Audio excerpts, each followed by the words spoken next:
Dia punya prinsip, asisten saya harus orang lokal.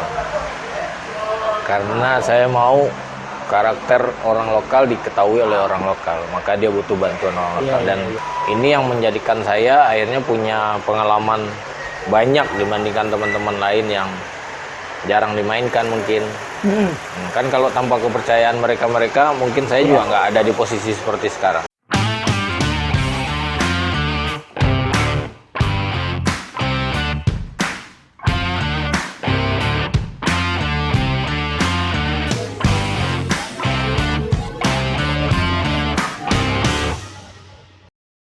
Dari sekian lama berkarir, perjalanan karir sebagai pesepak bola ya, siapa sih figur yang berpengaruh dalam perjalanan karir coach? Kalau figur, kalau dari keluarga tentu pasti kedua orang tua saya pasti. Kalau figur paling mempengaruhi di Padang yaitu Coach Suatman, karena jadi ketika saya sekolah SD dan SMP di Semen Padang, karena lapangannya sebelahan dengan sekolah, saya selalu mampir nonton mereka latihan. Pertama jadi anak gawang ambil bola, kemudian lama-kelamaan Coach Suatman dia ndak pegang tim, dia ambil bola sini, dia yang latih saya passing, kontrol, sampai akhirnya saya dimasukkan ke Pratama beliau. Ya, jadi beliau adalah orang pertama yang menemukan bakat saya. Dialah yang Suatman. Lanjut ke Primavera, beliau ndak ikut di tim, baru Nurwindo, kemudian pelatih-pelatih asing sebelumnya ada Romano Mate yang Itali, kemudian Togrip yang Swedia, selalu memberikan kesempatan untuk saya menjadi pemain inti di posisi belakang.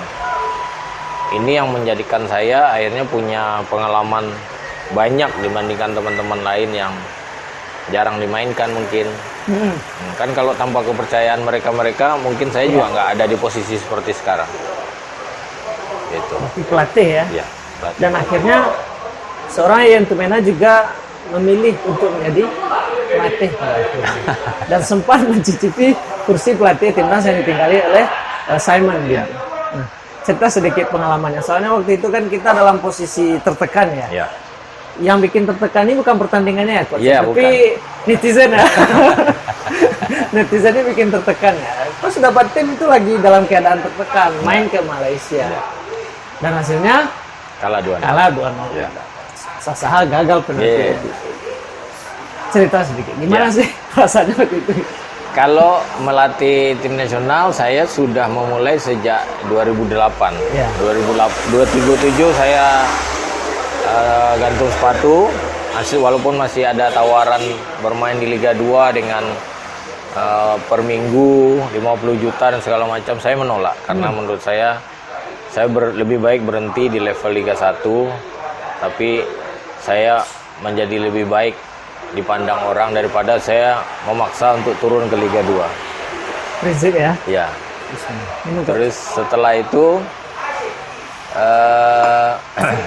apa ya? Di 2017 saya ikut kursus pelatihan langsung lisensi C. 2018 saya diminta mendampingi Coach Mundari Karyam menjadi asisten kelompok umur U12 waktu itu ke Malaysia. Belajar di sana, kemudian naik. Beliau pegang U15, ikut saya 16 masih jadi asisten. Kemudian U18 saya juga menjadi asisten. Bahkan U15 dan 19 di bawah Fahri juga saya jadi asisten. Kemudian naik ke U23 ketika RD melatih di U23. Kemudian ke senior pun saya pernah jadi asisten ketika Jackson menjadi pelatih timnas senior. Setelah itu saya kembali ke klub di Bayangkara. Saya 4 tahun di Bayangkara sebagai direktur teknis sama general manager, membangun Bayangkara dari zero sampai saat sekarang. Terakhir kontrak saya 2 Februari 2020 ini. Terus setelah itu ada kesempatan untuk membantu Simon, karena ketika ditunjuknya Simon di Januari 2019, ya. dia diminta menentukan staf pelatih di bawah dia, asisten. Karena Simon itu sukses bersama kami di Bayangkara, dia tidak punya orang lokal karena dia punya prinsip asisten saya harus orang lokal. Karena saya mau karakter orang lokal diketahui oleh orang lokal, maka dia butuh bantuan orang lokal. Dan kami juara di Bayangkara bersama. Dia minta kepada pengurus PSSI, saya mau Yayan menjadi asisten saya atau saya pilih asisten asing. Itu menjadi dilema bagi PSSI karena ketika kalau memilih asisten asing maka gajinya lebih besar, biayanya lebih besar dan lain. Akhirnya pada saat saya ada di Bayangkara, toh juga bukan sebagai pelatih yang ada di lapangan, hanya direktur teknik, diminta membantu Simon sebagai asisten. Kontrak itu sampai 2020 kalau tidak salah. Terus di awal di Februari kita sudah berkomunikasi dan oke, karena timnas itu akan melakukan TC di luar kegiatan klub, jadi sebenarnya nggak mengganggu apa yang saya lakukan di klub. Saya setuju dan masuk sebagai staf di sana. Kemudian kita melakukan meeting di Februari dengan semua pelatih klub bahwa ini tanggal dan schedule Simon sudah mempresentasikan ke semua pelatih bahwasanya kita akan panggil pemain kalian di tanggal ini di FIFA Matchday. Cuman program yang disampaikan oleh Simons itu bertolak belakang dengan kompetisi, jadwal kompetisi. Jadwal kompetisi itu menjadi tidak ideal karena ada Pilpres. 2019. Ya, jadi mundur kompetisi yang harusnya mulai di akhir Februari, akhirnya mundur ke April. Sehingga jadwal yang tadinya main seminggu sekali menjadi seminggu 3 kali. Minggu, Dikebut, ya? Rabu, Sabtu. Sehingga berdampak kepada kelelahan pemain. Kemudian jadwal yang tidak ideal karena dia harus home away. Bahkan ada tim yang kalaupun jarak pertandingan antar pertandingan 4 hari, kalau dipotong dengan penerbangan dan segala macam, mereka hanya istirahat 1 hari. Nah, pada saat itu tim nasional harus jalan pada saat kompetisi berjalan dengan sangat padat. Jadi sebenarnya saya bukan membela Simons, tapi kondisinya memang tidak ideal. Pada saat klub harus memainkan pemain terbaiknya dengan kondisi yang sangat padat, kemudian pemain ini dibutuhkan oleh tim nasional. Jadi ada ketika pemanggilan pemain ke tim nasional itu selalu tarik ulur dengan klub. Ini nggak boleh, ini boleh, ini nggak boleh. Akhirnya ada regulasi yang maksimal hanya 3 pemain dari setiap klub. Maksimal. Jadi yang idealnya tim nasional itu adalah putra terbaik bangsa. Sekarang nggak, minimal 3 orang yang terbaik dari satu klub. Jadi kalau misalnya Madura United, karena semua pemain nasional ke sana, ada 6 misalnya, ada Beto, ada Farudin, hanya boleh ambil 3. Berarti bukan semuanya yang terbaik bisa diambil. Persija sama, Persib juga sama, PSM juga sama dan lain-lain. Jadi itu awal mulanya bahwa tim nasional itu semakin tidak baik kondisinya karena bukan dihasilkan oleh pemain terbaik dari kompetisi. Ditambah lagi pada saat pemanggilan pemain itu kita tidak bisa memanggil lebih awal. Misalnya 2 minggu, hanya boleh 4 hari sebelum kompetisi berjalan.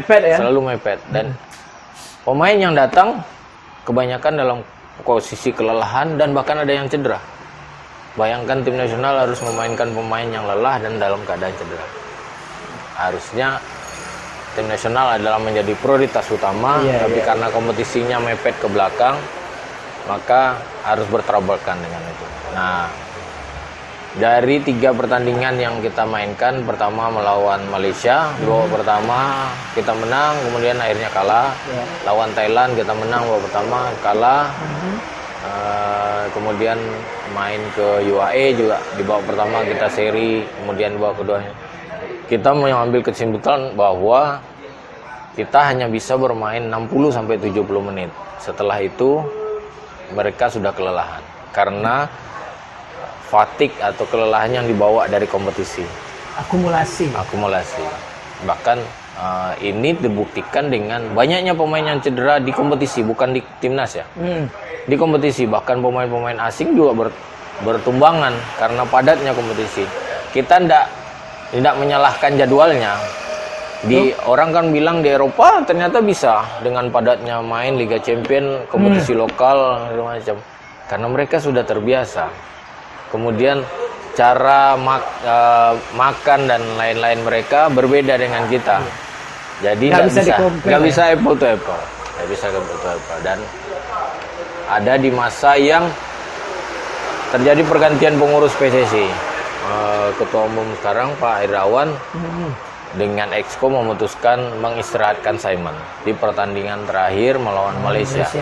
Tapi sebelum keputusan itu diambil, terakhir pertandingan home yang tidak boleh di Jakarta karena partai usiran dan segala macam, akhirnya dipindahkan ke Bali.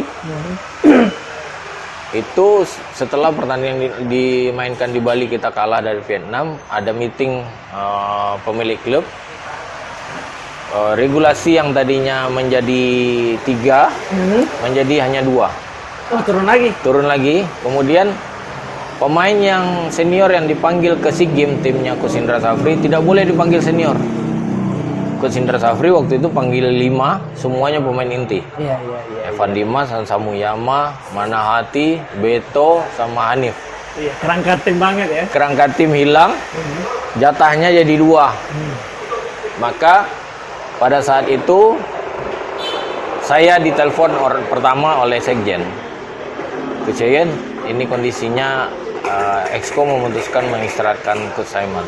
Terus mohon diambil alih timnya. Dan itu kurang lebih hanya 6 hari sebelum pertandingan. 6 hari sebelum pertandingan. Nah, saya tidak bilang iya, saya tidak bilang tidak. Saya respect dengan apa yang disampaikan. Tapi saya bilang, izinkan saya bicara dengan asisten yang lain. Karena posisi saya sama dengan asisten yang lain. Saya harus respect sama mereka. Akhirnya saya minta 5 menit. Saya komunikasi dengan Joko Silo, Alan Afiluddin, dan lain-lain. Saya bilang, barusan saya ditelepon oleh Sekjen, kondisinya seperti ini. Oke, karena di luar itu udah rame. Dan pemain itu nelpon ke kami, ini ada apa? Karena ketika selesai rapat Exco, Pak Ketum sudah mengumumkan mengistirahatkan, tapi tidak menyatakan siapa yang akan mengganti dan lain-lain. Akhirnya teman-teman bilang, oke, kita jalankan. Ya, saya telepon Sekjen, saya bilang, pertama terima kasih atas penunjukannya. Yang kedua, atas nama tim nasional, saya tidak akan mundur. Karena ini negara yang meminta, apapun kondisinya. Walaupun sebenarnya saya bilang, saya bisa saja menyelamatkan nama saya juga mundur. Iya. Karena saya bukanlah pelatih yang ditunjuk langsung pada saat preskon yang sudah disampaikan, saya bilang. Cuman permintaan saya yang pertama adalah, supaya ini clear, saya tidak akan melatih kalau Pak Ketua Umum dan jajaran yang terbaru ketemu dengan pemain menyampaikan masalah ini. Ini tidak bagus buat saya, nanti dipikir saya yang mengambil alih posisi. Bukaan aja. Iya. Akhirnya cari waktu, kita kumpul Jakarta, nggak bisa ketemu. Akhirnya ketemunya di Malaysia. Akhirnya saya bilang, ya sudah, kalau begitu kita langsung saja hanya kumpul di Jakarta, tes kesehatan. Kebetulan ketua, wakil ketua, dan sekjen menghadap AFC di Malaysia dan kita akan bermain di Malaysia. Saya menghubungi teman tim yang punya lapangan dan hotel cukup bagus di Malaysia, tim PKNS, dekat dari tol dan ke stadion tempat bermain. Saya bilang, boleh nggak kita dikasih akses untuk berlatih di tempatmu, pakai hotel dan segala macam. Oh, dia bantu. Kebetulan teman yang ikut APRO yang saya bantu segala kebutuhannya ketika APRO di Indonesia. Dia sambut dengan baik dan akhirnya PSSI melakukan kontak dan sudah cek lokasi, confirm. Sekalian kami ketemu dengan ketum yang baru. Ketemu itu pun juga karena beliau mau kembali ke Indonesia, kita baru sampai dengan penerbang. Akhirnya kita ketemu di airport. Momen itu baru ketemu, bicara dengan semua pemain, menyampaikan.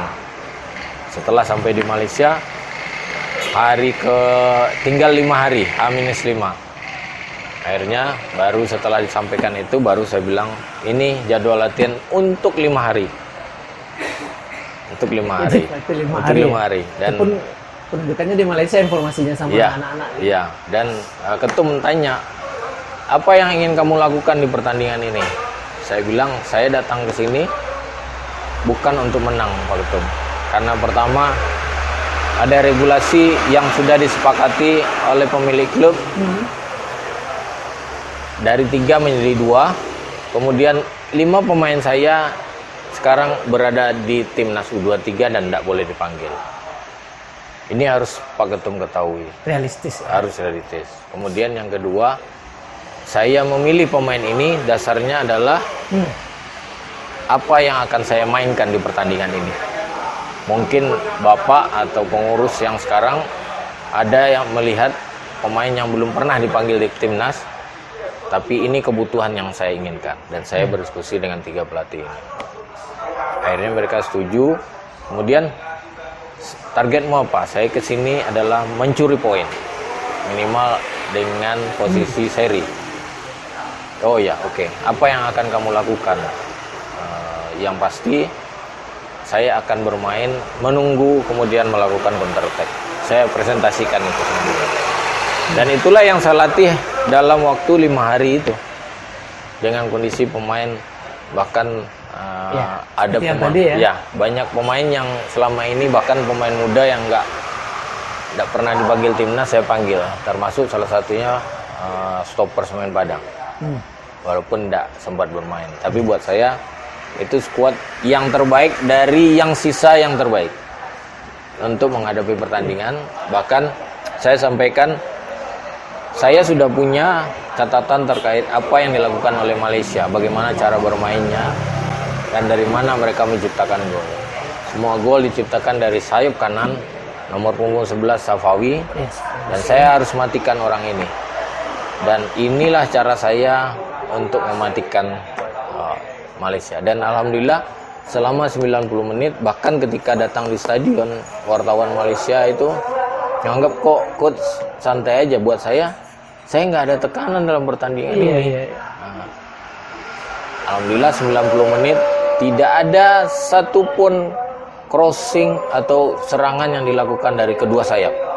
Kebobolan yang terjadi adalah bola mati dan kesalahan individu. Buat saya secara strategi saya menang, walaupun hasilnya tidak baik.